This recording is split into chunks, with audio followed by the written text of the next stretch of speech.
My frozen turbulent years in Kashmir, ये वो book है जिसने धारा 370 को ख़त्म करने का रोड मैप दिखलाया अमित शाह और मोदी को और पूरी बीजेपी को।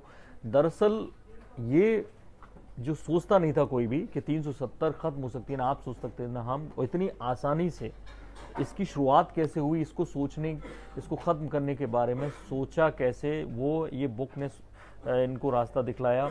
और ये बुक लिखी थी IAS जगमोहन ने, जो दिल्ली और जम्मू कश्मीर के गवर्नर रहे, दिल्ली के लेफ्टिनेंट गवर्नर रहे। तब वो संजय गांधी के काफ़ी करीब थे। अटल जी की सरकार में टूरिज्म मिनिस्टर भी रह चुके हैं वो। मैं आपको उनके बारे में बता दूं, दरअसल संजय गांधी से उनकी काफ़ी करीबी थी। और जब संजय गांधी एक इंडिया को एक तरह से ब्यूटीफाई करने का एक कैंपेन चला रहे थे, उस वक्त दिल्ली को काफ़ी हद तक कई इमारतें उसकी तोड़ी गई, कई इलाके तोड़े गए, और वो सब जगमोहन उसके लिए बदनाम भी हुए और चर्चित भी रहे।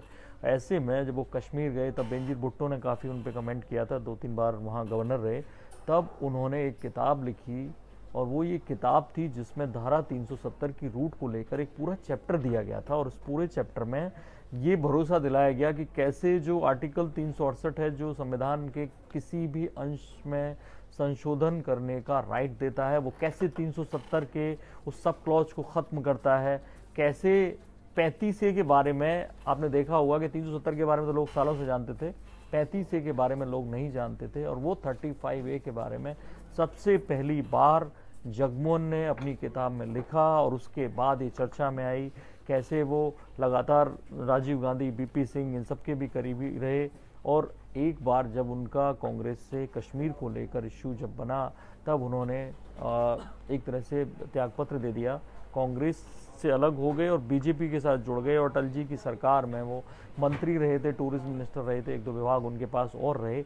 ये वो किताब थी जिसने पूरे संघ परिवार को, पूरी बीजेपी को ये सोचने पर मजबूर किया कि 370 के लिए कश्मीर की विधानसभा की सहमति लेनी जरूरी नहीं। जैसे बड़ा संशोधन होता है कि आपको देश की तमाम सारी विधानसभाओं से सहमति लेने की ज़रूरत है, वो भी यहाँ ज़रूरी नहीं है। ये सारा सोचने को उन्होंने मजबूर किया, और इसलिए उन्होंने 370 पे इतना ज़्यादा काम किया। आप उनकी उस किताब को पढ़ेंगे तो जानेंगे कि वो कैसे इस बात में वकालत कर रहे हैं। इसके लिए उन्होंने खाली उसके जो उपबंध हैं, अलग अलग सब क्लॉजेज हैं, उनके बारे में बात नहीं की। उन्होंने हिस्टोरिकल जो फैक्ट्स थे वो उस तरह से उठाए कि कैसे जो नेहरू जी थे, नेहरू जी ने प्रेम बजाज के एक लेटर को रिप्लाई करते हुए लिखा था कि 370 धीरे धीरे ख़त्म हो जाएगी, इस पे काम चल रहा है।